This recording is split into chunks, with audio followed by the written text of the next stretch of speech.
All right, so we are going to continue with chapter 3. We're in part 2 of it. We'll finish up chapter 3 here. We're going to talk about formula mass, which is the mass when you know a formula, and how it relates to the mole. So if you know a formula, like say for example, one molecule of water is H2O.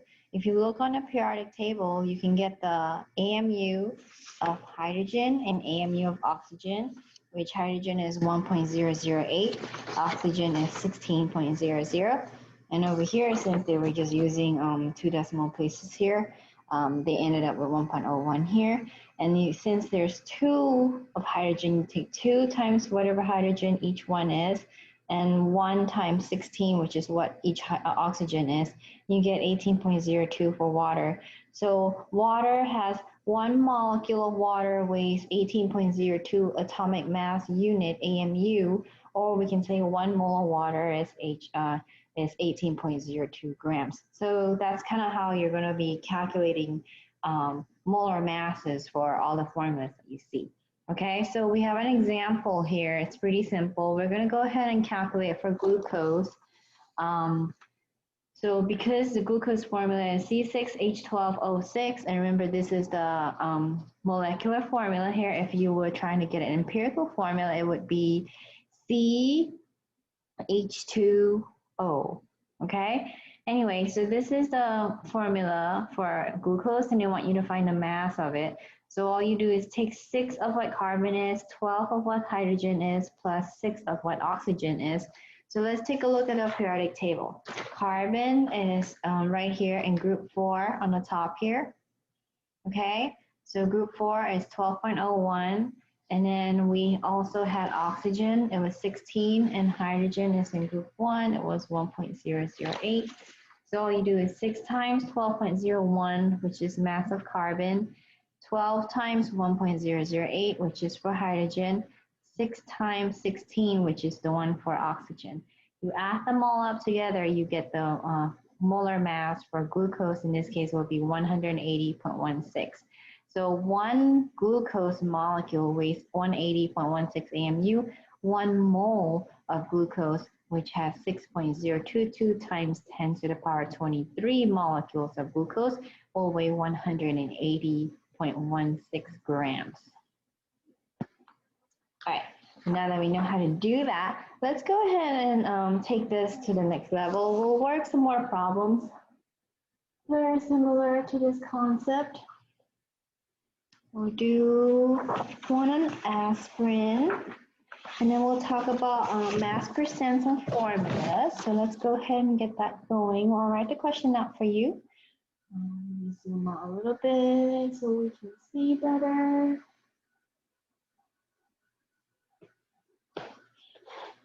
Right here. Okay. An aspirin tablet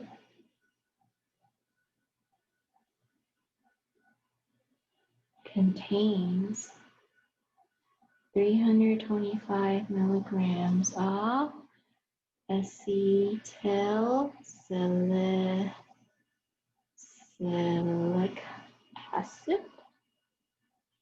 Okay, and the formula is C9H8O4. Okay, so we have that formula right there, C9H8O4. Let me zoom in a little bit so you can see better. And then it says how many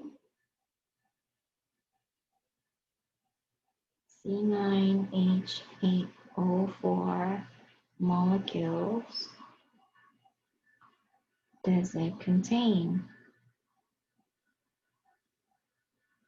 Okay, so we need to be able to convert it over from milligrams to molecules. So we have 325 milligrams C9H8O4. We want to convert it to molecules. Okay, to do this, we'll have to figure out what the molar mass of acetylsalicylic acid is. So all we got to do is go add up 9 of carbon, 8 of hydrogen, 4 of oxygen's mass together. So again, from the periodic table, I know that carbon was 12.01, okay? And then there's 9 of them. There's 8 hydrogen. Each hydrogen was 1.008 grams. And then 4 of oxygen, 16.00. And then you will get a total of all these guys here. You get it as 180.15 grams. Okay, so that means I know that 1 mole of C9H8O4 is going to weigh 180.15 grams of C9H8O4. Okay, so if I know the molar mass of that, I can use it to help me convert from milligrams to molecules.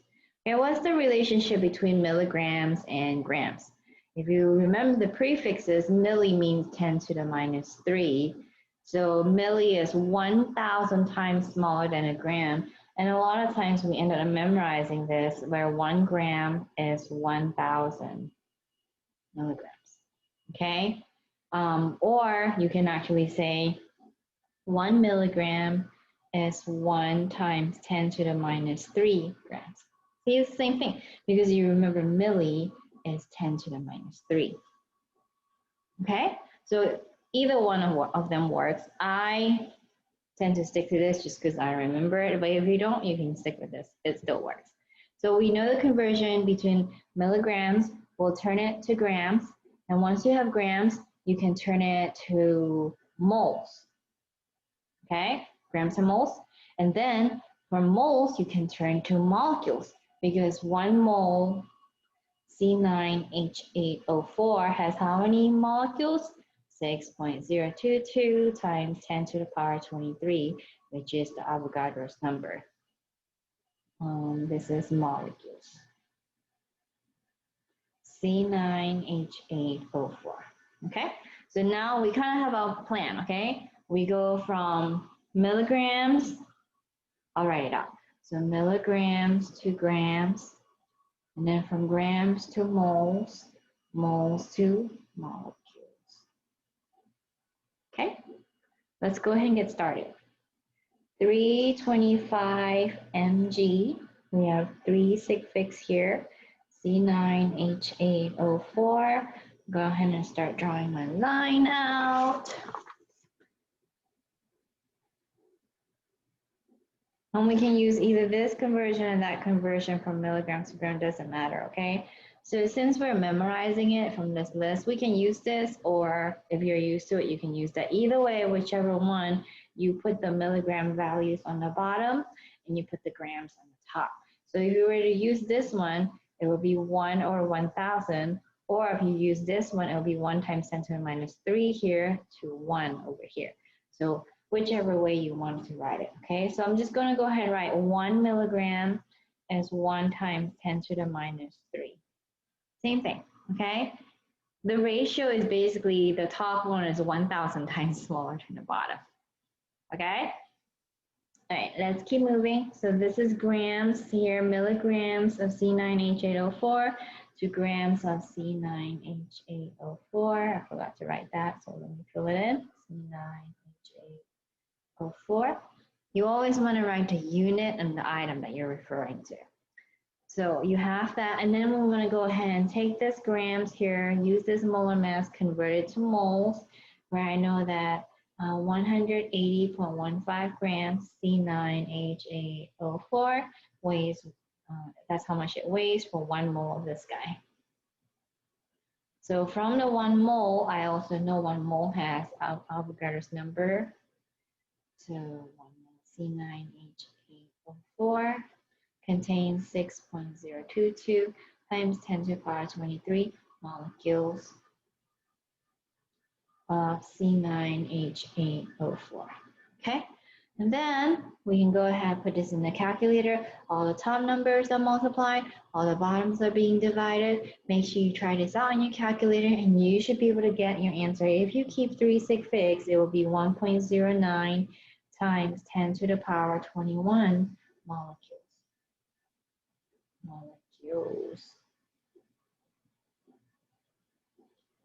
If you have trouble with this, getting this number on your calculator, make sure you get help. Okay, you got that one. So the next thing we want to start talking about is let's talk a little bit about mass percents. So to find mass percent here, what in the world is a mass percent? So it's percent by mass of whatever element is in the compound, okay? Like how many grams is it? And out of the grams, we can calculate percentage of it. So percent is what you're interested in, grams of what you're interested in over total grams of everybody times 100. So you can get it from the formula. If you know the chemical formula, you can calculate percent mass of each part. Or you can maybe, after the experiment, they give you some grams and you can then use the percentage find a percentage that way. Okay, so let's talk about how we can find percent mass if you need a formula. So percent mass is basically an intensive property. It doesn't change the percent mass of calcium and calcium chloride. We'll always say a certain number. What's the percentage of calcium and calcium chloride? It's 36.11%. It's not going to change if you have 1 gram of it, if you have 100 grams of it, if you have 2,000 grams of it, or you have half a mole of it, or you have 1 mole of it. The ratio for mass percent for calcium to the total of everybody and the total mass of calcium to mass of everything is always going to be 36.11%. Okay, so if that's the case, it's an intensive property. What you want to do is pick a convenient unit, pick a convenient amount. So the most convenient amount, if you have a formula, is to pick 1 mole of the compound. 1 mole of the compound will have 1 mole of calcium and 2 moles of chlorine. Agree? So all you do is then take the molar mass of each one, because if you have 1 mole, then you put the mole grams of calcium, which is one mole of that, and then 2 times molar mass of chlorine, because you know there's 2 moles. So basically we're picking a convenient unit amount, we're picking 1 mole. So in this case here, if you look on a periodic table, we can see calcium. Oh, you can see calcium over here. Calcium is 40.08, and then chlorine is 35.45. Okay, so that's how we got these numbers here. 35.45, 2 of them. Calcium is 40.08. And then you got to get the molar mass, the total, the formula mass, which is 1 calcium, 2 chlorine. You get 110.98. That's the total of everybody. So grams of calcium over grams of everybody. And then to get chlorine, grams of chlorine over grams of everybody. The ratio, the mass percent is there. So, and another cool thing is if you realize these 2 parts should add up to 100. Okay, although it doesn't quite, it's due to rounding here. That's why we try not to round too much. Okay, but they should add up to 100. Pretty much 100 here. All right, so that's one thing. If you had a formula, you need a formula, you pick the amount as 1 mole and you use the molar masses to calculate this stuff, it becomes really easy to get percent mass from a chemical formula. You can actually do it backwards, which I'll show you how to do that later. If you have a percent mass, you can back calculate and find the formula. Okay, so we'll be doing that shortly. But before that, let's do a couple more questions that has to do with percent mass. Okay. Let's do a Freon problem. Do I have space? Yeah, I do. Hold on right down here. So this is the formula for Freon. C2, Cl4, F2. C carbon is 12.01 grams per mole on the periodic table. Chlorine is 35.45. And fluorine, if you look on a periodic table, is 19.00. So it says the question is find percent mass of Cl in Freon. So you just have to basically, from the formula, find out the percent of fluorine, percent mass of, oh no, not fluorine, chlorine in Freon. Okay, so what we gotta do is find the molar mass first, because we want to pick the total as 1 mole of the compound. So the percent mass, I'll go ahead and write down. Okay, you need mass of Cl over mass of Freon times 100. And I'm going to pick 1 mole of the amount. So if I have 1 mole of Freon, what's the molar mass of Freon? So the bottom here will be molar mass Freon. And in 1 mole of Freon, how many moles of chlorine will you have? 4 moles. Mass of 4 moles of chlorine. And then times 100. We should be able to find a percentage that way. Okay, so let's go ahead and look for molar mass of Freon.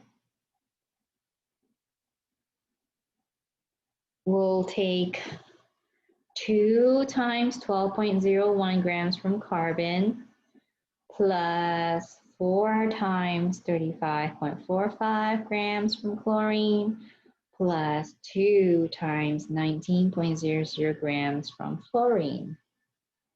We add it all up.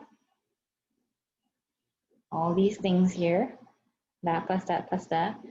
And then you get 203.8 grams per moles. So that's the molar mass of Freon. That goes on the bottom here.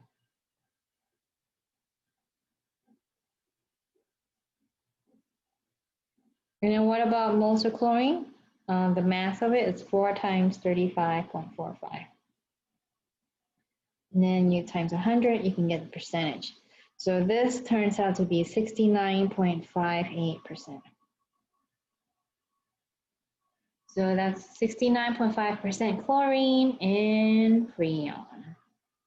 And that's how you do that. If you have a formula, we'll pick a convenient amount, which is 1 mole, okay? So let's try another problem here. And we want to talk about sodium, like how much salt intake you can have. So let me write out a question for you. FDA recommends a person consume less than 2.4 grams of sodium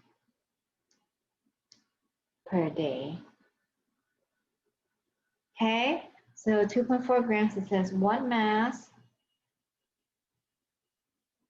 of NaCl, which is sodium chloride, in grams can you consume and still be within the guidelines? Okay, and it says here NaCl is 39% sodium by mass. Well, that was nice. They told you the percent sodium by mass, or you could have calculated it from the formula, correct? Because you know the formula, you can calculate it, just like what we did for chlorine for Freon. We can do it sodium for sodium chloride here. But since they gave it to us, we're going to go ahead and use it, okay? So when you see this, that means you have a percentage. You want to pick a convenient unit amount. Again, this time I'm going to pick 100 grams as convenience because we're talking percentage, we're talking hundreds, okay? So every time you have 100 grams of NaCl, 39% of it is sodium. That means 39 grams of it is sodium, okay? So that's how you can take. When you see something that says by percent mass, you can write this kind of relationship. Well, if that's the case, then we know we need 2.4 grams of sodium. And then we're going to translate that into how many grams of NaCl. Well, you just know the ratio of Na to NaCl. So Na goes on the bottom, NaCl goes on the top. Okay, and then you should be able to get your answer. The answer is you can take up to 6.2 grams of salt, table salt NaCl, before you start to go over the limits. So just keep this in mind. Whenever you see something that has percent by mass, you can write this relationship.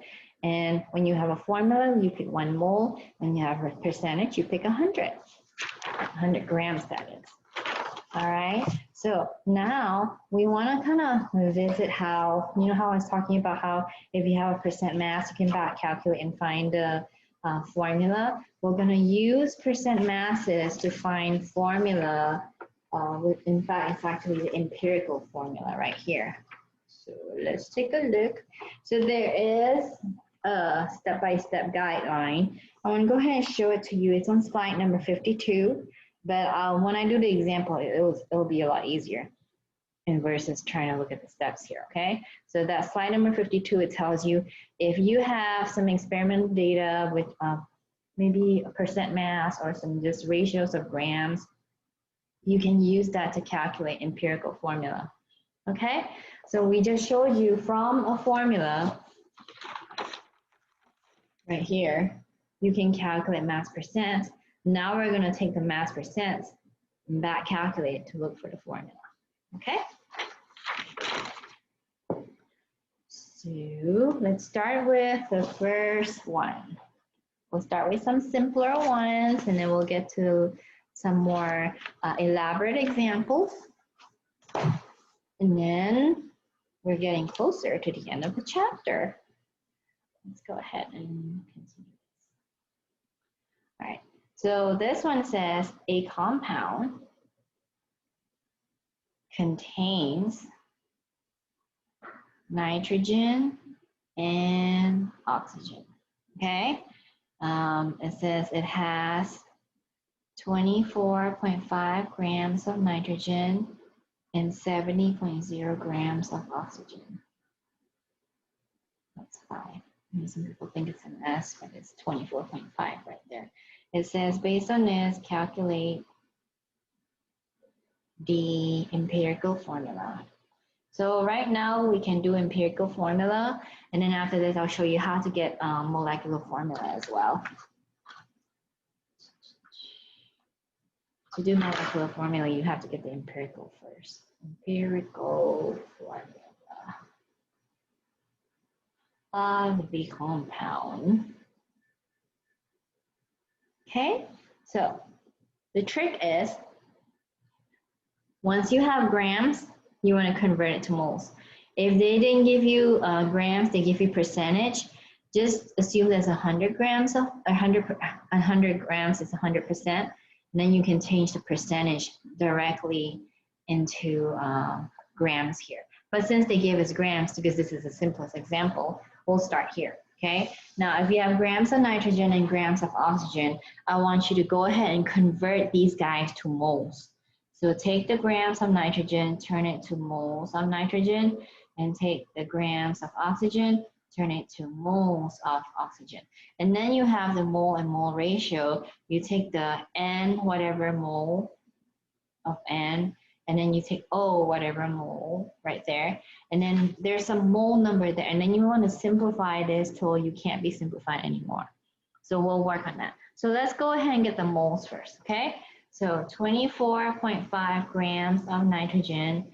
1 mole of nitrogen, if you look on a periodic table, is 14.01 grams of nitrogen. Okay, when you do this, you get 1.75 moles of N. And then let's do the other one, 70 grams of oxygen, where 1 mole of O is 16.00. And then you get 4.38 moles of oxygen. So technically, you kind of have a formula now. This is what it looks like. It's N 1.75, O 4.38. You're like, I've never seen a formula like this. So obviously, we gotta do something with it. How in the world are you gonna do this? Because remember, we have to combine whole numbers. So what you do is to turn these things into whole numbers, you divide by the smallest number you see. What's the smallest number? That one, right? 1.75 is the smallest. So both of them, go ahead and divide by 1.75. And then fingers crossed, there's no more decimals after this. So what did you get? This one is N1, O, and then that's what you get is 2.5. And you're like, gosh darn it, it's not whole numbers yet. So what do you do when you divide by the smallest number and you still don't get a whole number? There's a little chart here. I want you guys to go ahead and write this out if you can't remember, or if you're pretty good with math, you don't have to write it out. So over here, that's what you want to focus on right there. Okay, so you see if your fraction is half, it says you want to times 2. So basically we got, it was like 2.5. So 0.5 here, 2.5, whatever the ending fraction is how many times you multiply it with. So that's the value right here. So I'll leave this here as slide 54. That's an example right there. Okay, so because we saw it was 0.5, to get rid of 0.5, zoom out a little bit, that's so big. We take this whole thing and times 2. So now you have N2O5. That is my empirical formula. Okay, so let's try another kind of problem now. So this one here, they flat out gave you the grams. Okay, sometimes they give you a question in form of mass percent. So let's talk about that one. So it says here, a lab analysis of aspirin determine the following mass percent composition.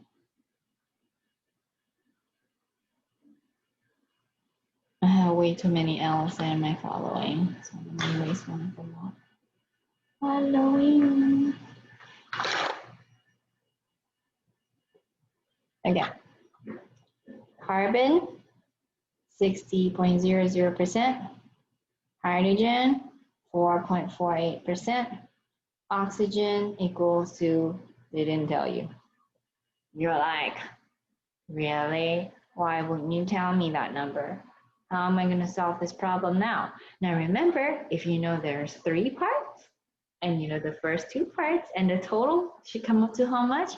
100%. So you can actually calculate what oxygen is going to be. So let's go ahead and do that. Well, obviously from here you gotta find empirical formula. Let me write that down. So you don't have the oxygen, let's go ahead and find oxygen. What's the oxygen's number? It's gonna be 100% minus these 2. So minus 60 minus 4.48, you get 35.52%. That's for oxygen. Okay, so now you have 60% hydrogen, 35.52% oxygen, 4.48% hydrogen. We are going to try to get the, basically these percentage here turn to, we got to turn into formula. And no matter how much of the stuff, the formula stays the same. 1 gram of it, 100 grams of it, 1 mole of it, formula stays the same. So that's the mass percent, right? So we can actually assume we have 100 grams of it, okay? So we say, let's say 100 grams is my 100% here. We use that as a reference point. That means carbon, there is 60.00 grams of carbon. And then for hydrogen, there's 4.48 grams of hydrogen. And then oxygen would be 35.52 grams of oxygen. Once you have this in grams, remember if they give you in percent, just turn it to grams, assume this is 100%, 100 grams. Then we turn each one to moles. Okay, once you have moles, you put them together in a ratio and we divide by the smallest number. So let's go ahead and get the moles here, okay? So get the moles, 60.00 grams carbon, 1 mole of carbon is 12.01 grams of carbon. That gives me 4.996 moles of carbon. Okay, let's go to the next one, 4.48 grams of hydrogen. 1 mole of hydrogen is 1.008 grams of hydrogen. This one's gonna give me 4.44 moles of H. Let's do the last one. 35.52 grams of oxygen. 1 mole of oxygen is 16.00 grams of oxygen. Now, all these values are from the periodic table. You will be given a periodic table during your test.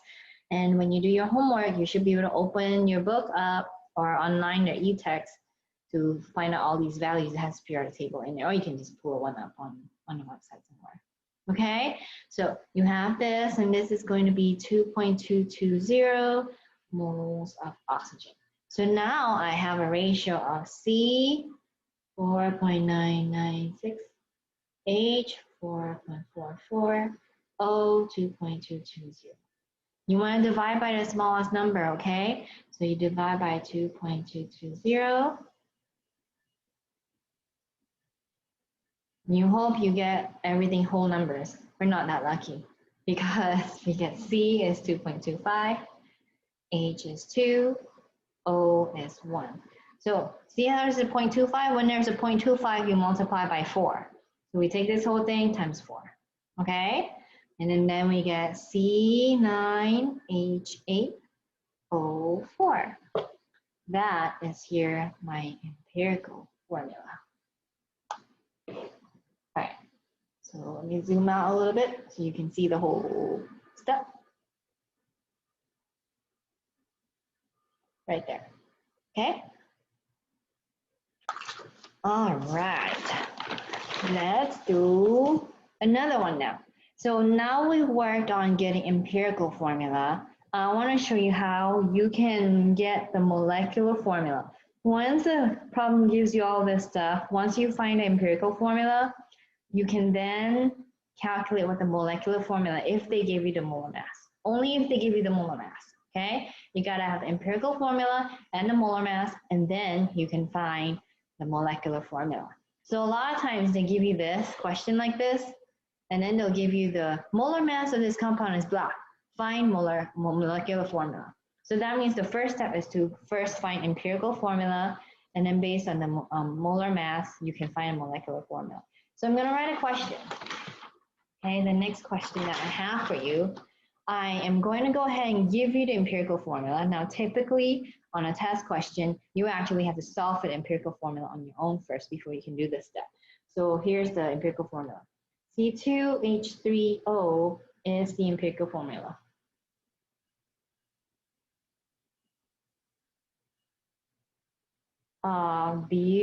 Butadiene. Okay, the molar mass is 86.09 grams per mole. Find molecular formula. So I want you to remember the molecular formula is some multiple of the empirical formula.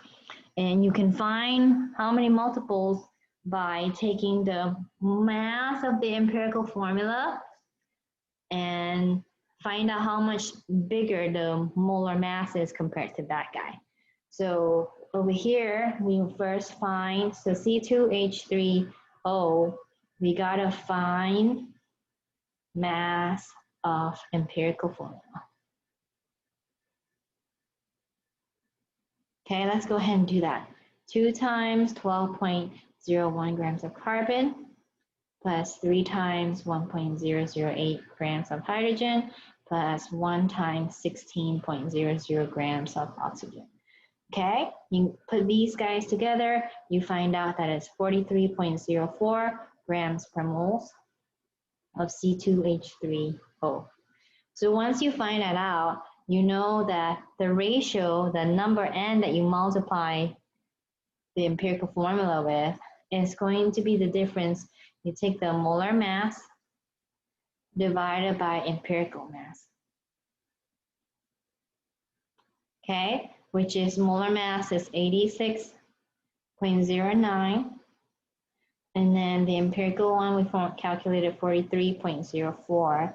And you get a whole number of 2. That means you take C2H3O, you times by 2, you get C4H6O2 as your molecular formula. So a lot of times the question will actually not spell out the empirical formula. Instead, they'll just say, here is the data from my results on my experiments, and they might give you something like what we saw in the previous question, like this. They say, oh, here's my percentage, okay? And then they'll say the molar mass is that, and find molecular formula. So the first step to do that is use those data, find your empirical formula. Once you get your empirical formula, get the mass of it, take the molar mass divided by empirical mass, get the ratio, and that ratio number, whole number right there is what you multiply from the empirical formula to get the molecular formula. Okay, so we have done quite a few questions here. I want to make sure that after this, you guys actually try to work it out again. Work out these problems. It's very important to try to work it out. It's very different.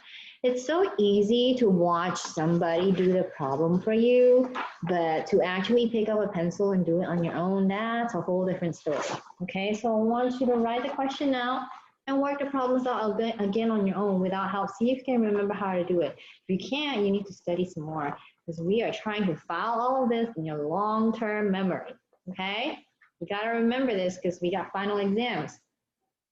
So let's go to another kind of analysis to get formulas, empirical formulas. We use combustion analysis. A lot of times we take this compound, you could burn it up. Once you burn it up, they can give you basically carbon dioxide and water. So carbon dioxide will have all the C will be turned to carbon dioxide, all the H will be turned to water, and then oxygens, if you have oxygen in there, it'll be found by subtraction. We'll do an example of that so you know what I'm talking about, okay? So here's a picture of what the experiment will look like. Take your stuff, you add oxygen. So your compound is unknown. If your compound has carbon, hydrogen, and oxygen, you're like, oh, wait, I just added oxygen, so then that gets confusing. So that's why we say all the resulting answers from the carbon dioxide source of carbon is from this guy. The hydrogen, all the hydrogen from here is making the water, but the oxygen is coming from the compound and the outside oxygen. So you can't do the oxygen the same way if you have an oxygen. If you did not have oxygen in your compound, it's easier. So we'll do two forms. One with a molecule that has carbon and hydrogen only. The other one will have carbon, hydrogen, and oxygen. We'll do both kinds of calculations. So the first one, we'll do the simpler example. Let me write it out for you. Now, if you want to fast forward through all this, feel free. But I am writing it out, so you can take the time and write it out together with me. So let's see. It says, upon combustion,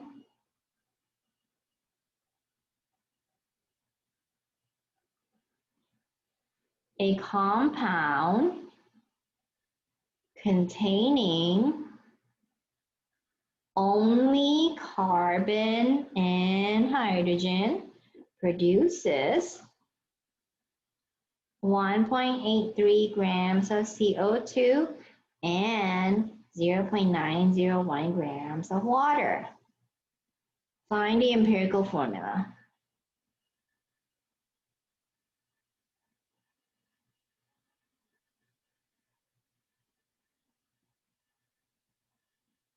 Of the compound.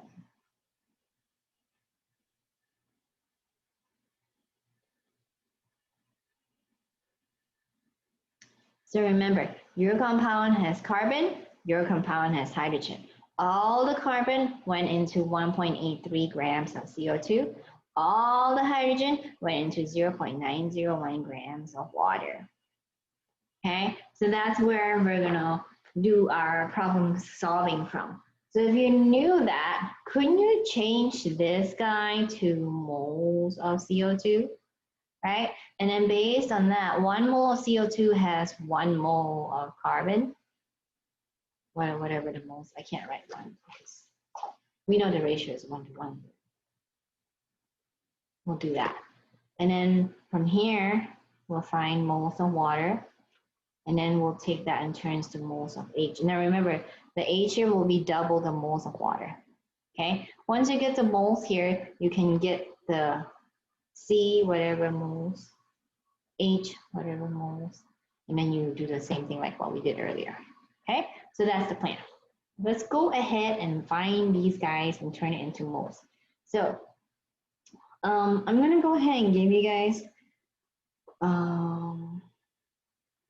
the molar masses, because you see this all the time. Carbon 12.01 plus 2 times 16. Molar mass of CO2 is 44.01 grams. Okay, grams per moles. And then molar mass of water is 18.02 grams per moles. Okay, so now that we have these guys, let's get started. Take 1.83 grams of CO2. We are going to divide it because it's 1 mole of CO2 weighs 44.01 grams of CO2. Okay, that's going to give you a certain number of moles of CO2. Let's see what it is. 0.0416 moles of CO2. Okay, now let's do, from that we say, if you have this many moles of CO2, 0.0416 moles of CO2, we can say 1 mole of CO2 contains 1 mole of carbon, because it's C and 2 O's, so it's 1 mole C, okay? So that means you get 0.0416 moles of carbon. So that's that first number right here, okay? Let's do the next one. The next one says 0.901 grams of water, and then 1 mole of water is 18.02 grams. So we'll get some amount of moles here. We get 0.0500 moles of water. Now, remember, if we take this moles of water, we know H will have double of it, because 0.0500 moles of H2O, 1 mole of H2O contains 2 moles of H. So we'll get the moles of H here as 0.100 moles. Okay, we keep 3 6 there. So now that we have that, we got this guy, and we got that guy. We're gonna put it in a formula. So we get C 0.0416, H 0.1. So what do? We divide by the smallest number, right? And hope the decimal disappears, but most of the time it doesn't. We'll just multiply it out later. So you take 0.0416, divide it on both of them, and then we get C1H2.4. Now, if you look on your list here, it says if it's 0.4, 2.4, the 0.4 here means you gotta take it and times 5, okay? So you get your answer is C5H12. That is the empirical formula answer. Okay, so that's combustion if it's simply just carbon and hydrogen. Now I want to do another one that's a little more complicated. Now this time it has C, H, and O, where you can't get the O right like from here. It has to be subtracted out from your sample. So let's do that one. Okay, let's go to the next page. I'll write the question out together and work it out. We are almost there, guys. Almost at the end of chapter 3. Hang in there.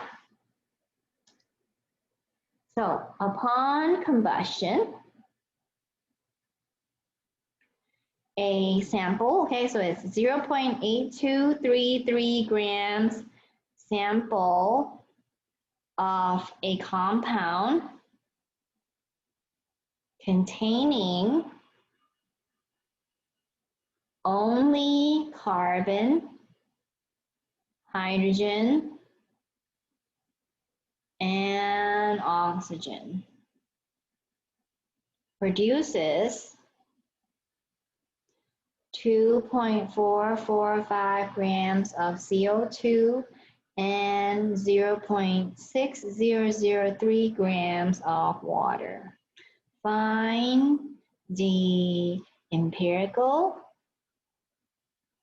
formula of the compound. So this one here is going to be a little longer than the other one because you got C, H, and O. So let me show you how we get the carbon and hydrogen. It was just the same way like we did. So grams of CO2 get to moles of CO2, get to moles of C, okay? And then you do grams of water goes to moles of water, goes to moles of H. That's what we did on the previous question. Now the extra stuff, the new stuff that we got to add is going to be like this. To get oxygen,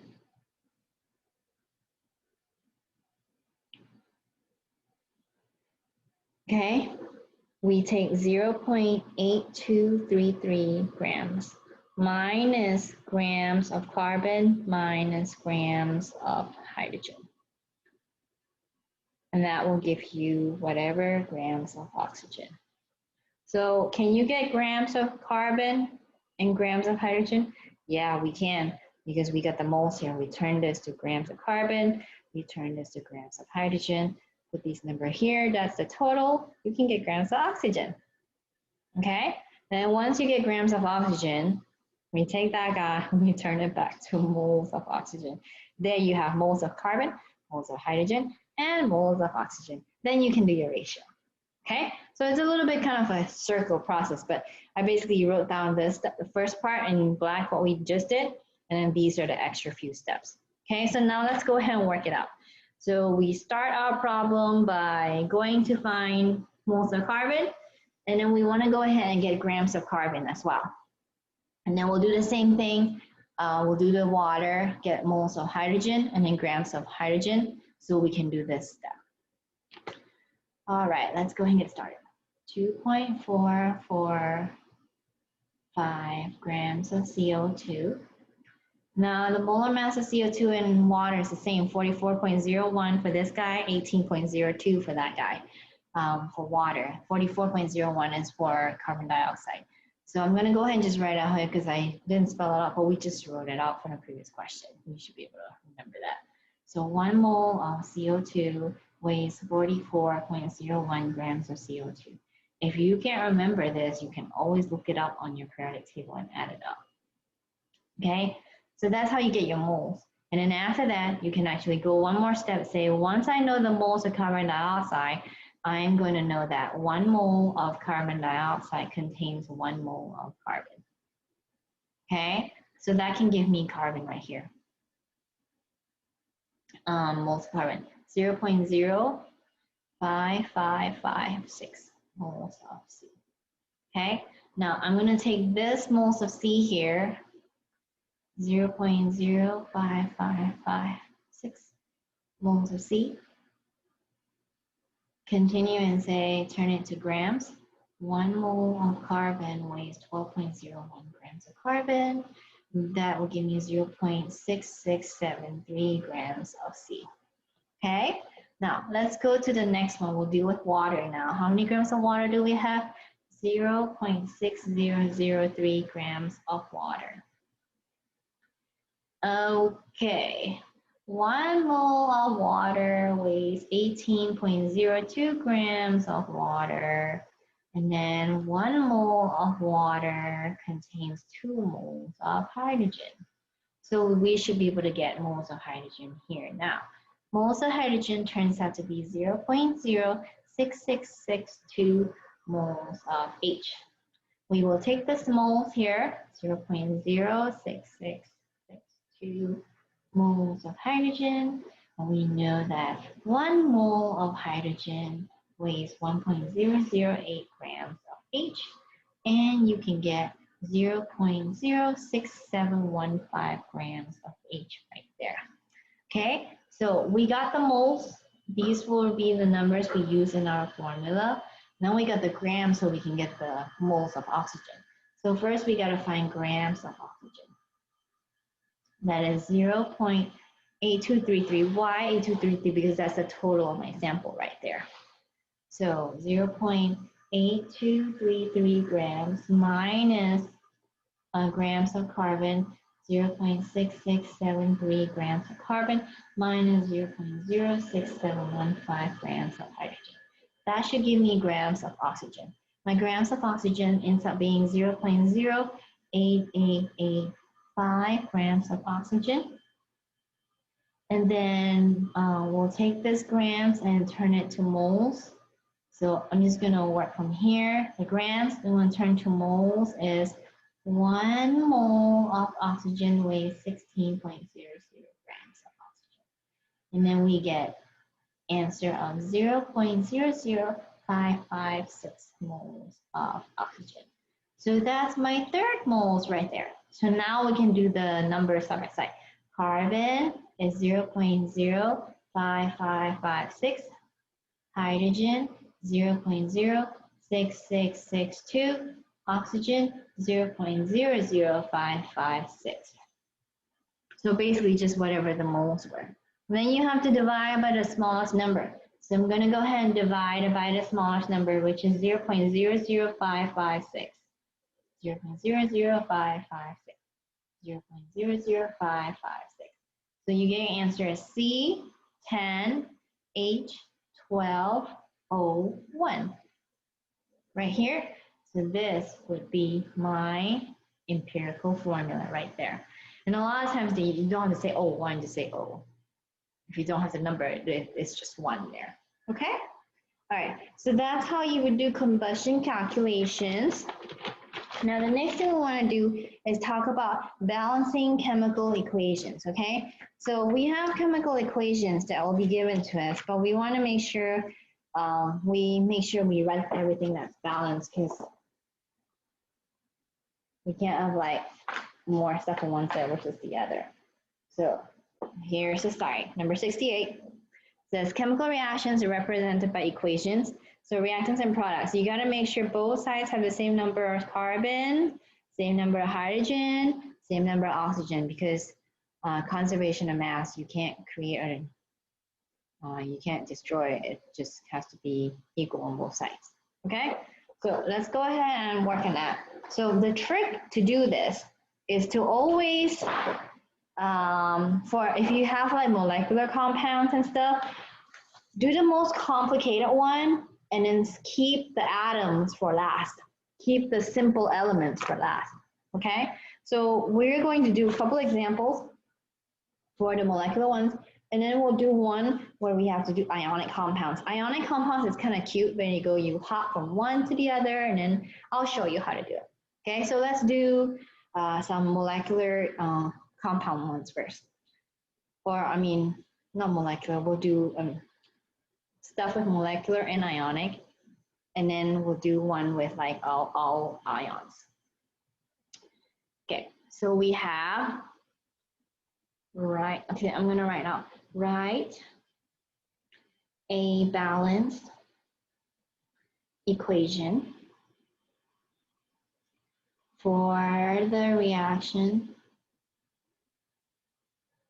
between, here's the kicker, it's all in names and you have to come up with the formulas on your own, between solid cobalt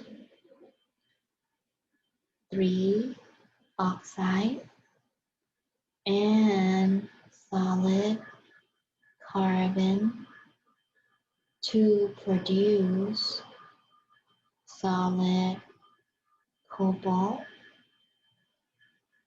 and carbon dioxide gas. Okay, so naming is now crucial. So we gotta figure out, okay, cobalt oxide, what's that? Cobalt 3 oxide, so it's CO, and then 3 plus, oxide is 2 negative. Okay, so you can do crisscross, right? So it'll be CO 3, not 3, 2, because we're crisscrossing. O3. Okay, and then this is solid, right? So I know the first thing. Plus solid carbon to form solid cobalt plus carbon dioxide, so 2 oxygen gas. So we have to balance this out. Remember, do the most complicated one, keep the simpler ones for later. I would say we want to go ahead and do the most complicated one. So oxygen is the most complicated case because it's stuck to 2 molecules. So we'll start with oxygen, and then we'll do cobalt and carbon because they're about the same because one's an atom, one's stuck to a compound, one's stuck to a compound, one's an atom. So those are equal, but oxygen is the most complicated one, so I would do oxygen first. Okay, so the first one is balance oxygen. So how in the world are we going to balance oxygen? How many oxygens do I have? I got 3 on this side, on the left side, on the right side I have 2. So that means I want to make sure both sides are the same. I can make both of them go to 6. To do that, I will multiply, stick a 2 in front of the cobalt 3 oxide, right? So that will give me 6, correct? So add a 2 in front of it. And then this guy here, I'll add a 3 in front of it. So now both sides have 6 oxygens, okay? So I'll write down the rest of the guys.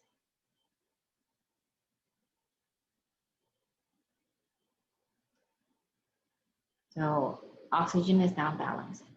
The next thing, I'm going to go ahead and balance cobalt. So I have 4 cobalt here. So what I do, I just add a 4 in front of this guy. So I'm going to write on the second line. You don't have to, but it's nice to be able to see the change in sequence. So 2CO2O3 solid plus carbon solid. And then I remember I said I have 4, so I'm going to stick a 4. This is my new thing here, COS plus 3CO2. Okay, now the next one, I'm going to go ahead and do carbon, and then everything else will be done because those are my 3 things I would have to balance out. So now I got to do carbon. So I got 3 carbons here, and I only have 1. I can just simply write a 3 next to it. So that's what we will do. 2CO, 2O3 solid plus 3C, that's my new thing right there, going to 4CO plus 3CO2 gas. And that will be done. That's how you balance it. So try to do the most complicated one and then leave the ones with the atoms last. In this case, these 2 here go last. The simpler ones, you go at the end. Okay, so let's try another one. We want to balance another equation. Okay, so this one here is C4H10 plus O2 goes to CO2 plus H2O. This here is a combustion reaction of butane, but you don't learn that this is a butane till later in organic chemistry. But because it's but, C4 is that's the prefix for that compound. Anyway, it's combustion of butane. You guys know butane, it's a fuel like propane. Propane is C3, butane is C4, okay? So we got butane here, we're gonna burn it up at oxygen, it will form carbon dioxide and water. We have to balance it out. So we wanna make sure we do the ones that are more complicated ones and then we leave the simpler ones for later, okay? So which one seems, so in this case here, you see how this one is an element by itself, oxygen? See how earlier I left the element to do last? We'll do the oxygen here last because it's the last one that you can add in.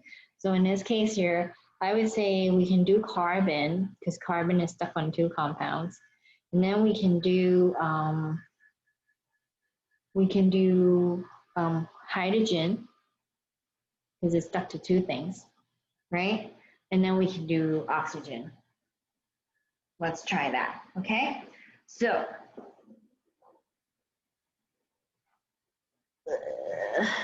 let's do this. Balance carbon. So we'll do carbon first. There's C4 and C. So what I want to do is go ahead and put a 4 in front of this guy. Okay? So C4H10 plus O2, and then I'm going to put a 4, CO2 plus H2O. So that's how I know my carbon's good. Okay? And then the next thing I want to do is go ahead and do my H, right? We want to do the HC. I got 10 here, and I got 2 here. So, well, let's go ahead and stick a 5 in front of it. Agree? So, balance H. So, 10, stick a 5 in front of it, make sure both sides are 10. C4, H10 plus O2 goes to 4 CO2 plus new number 5H2O. Okay, now we want to go ahead and balance our oxygen. So we got how many oxygens? We got 2 on this side, and we got over here I have 8, over here I have 5, right? So I have 13 over here, and I have 2. So how am I going to do that? So, well, what I'm going to do is put 13 over 2 right here. Then I have 13 on both sides, okay? So C4H10.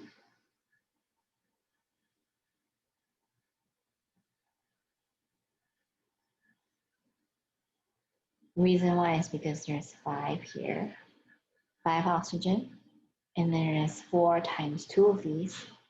There's 8. So 8 plus 5 is 13. That's how I get 13 over here, and I put 13 over 2. I get 13 on both sides. Now, you can't have a fraction like this, so we gotta solve this problem. If you see a fraction like this, you take this whole thing times 2. Simple as that. So now your answer when it's balanced is 2 times C4H10 plus 13 oxygen gas and 8 CO2 plus 10 water. That would be how you balance it. Okay, so try to keep basically do the atoms last or the elements last. Okay, so let's try another one. This is going to be the last one we do before we end our chapter. This one's going to have a lot of polyatomic ions here. Well, not a lot, just one. But it's on both sides. Okay, so let's go ahead and start that out.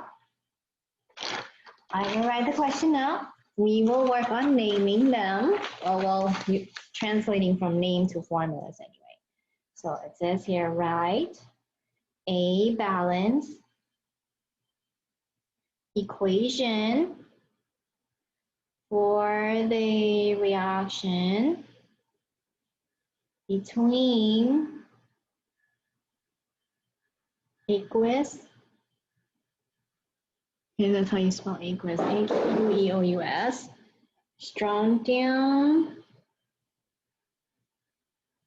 chloride, and aqueous lithium phosphate to form solid strontium phosphate and aqueous lithium chloride. Okay, so you gotta know the names of these guys, how they turn into formulas. So where's strontium chloride? What does strontium chloride look like? Do you guys remember where strontium is? Strontium is in group 2, so it doesn't need a Roman numeral. See right there? Doesn't need a Roman numeral because it's group 2. And then chloride is just Cl. So you will have strontium 2 plus chloride is negative. So what's the formula for that guy? You will get SrCl2, okay? And then it says, this is aqueous, so you put AQ next to it. And then it says aqueous lithium phosphate, so then you gotta figure out, well, where is lithium?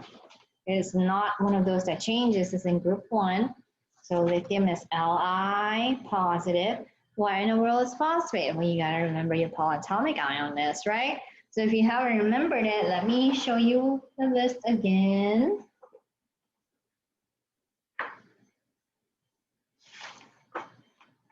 phosphate is one of the more popular ones. Make sure you remember it's PO4 3 negative. So zoom in, PO4 3 negative. Okay, so zoom back out. Lithium phosphate, PO4 3 negative. So now how do we write this formula? Li3 PO4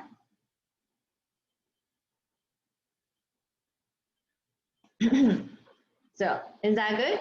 Yep, you crisscross it. And this one's aqueous.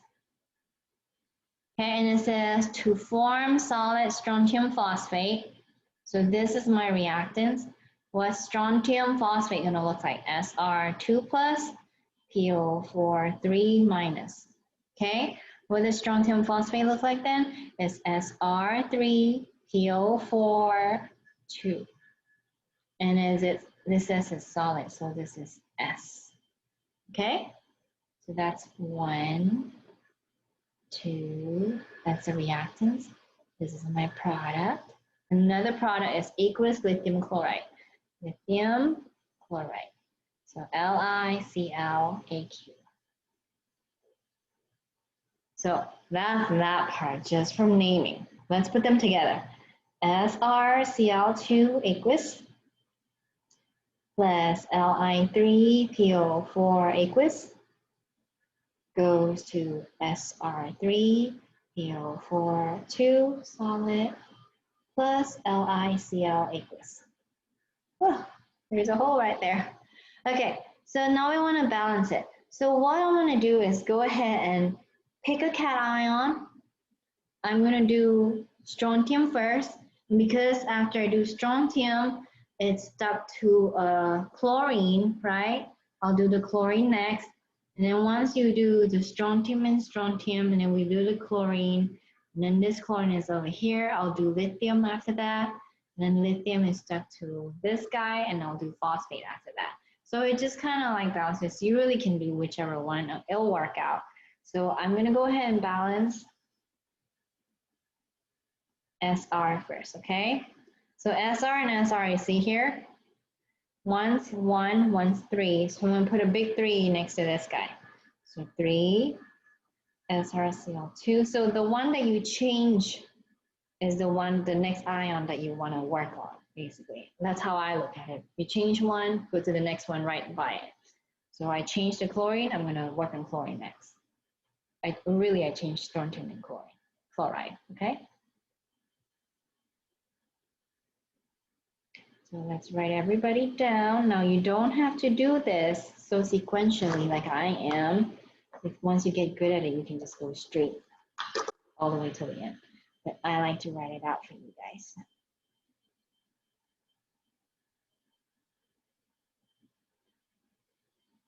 Okay, so the only thing I changed was add 3 next to the strontium chloride. So because strontium chloride was now modified, the next thing I want to modify is Cl. So I'm going to write down balance Cl. So Cl here, I have 6 of them, and I have 1 over here. That means I get to add a big 6 next to the LiCl. Oh yeah, I forgot my aqueous.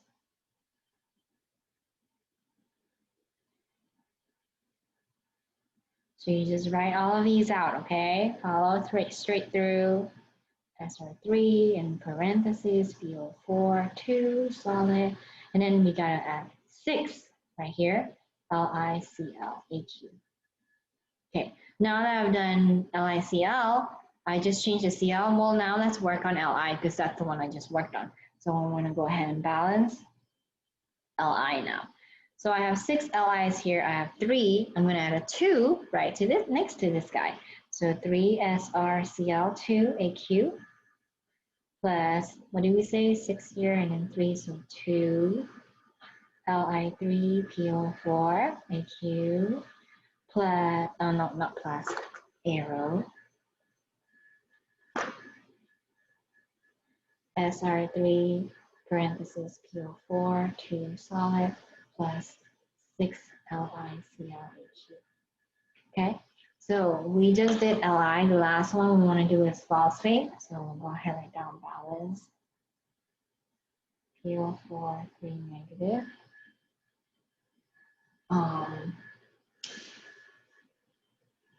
That one here, I got 2, and I got 2. Well, it's already done. It's good. It's already balanced, see? Already balanced. So that's my final answer right there. So the best part is to pick one and then follow whatever one that you're stuck with. You change that, go work on that on the other side, whatever it's stuck with, work on that. And then you just go back and forth and you will be able to finish balancing. So this is how you do this question right here. So this is the end of chapter 3, what we want to cover. I'll see you guys for chapter 4 next. Make sure to work on all these problems. Write them out again, work on them, do your dynamic study modules and your homework and quizzes. And if you have trouble, make sure you ask questions.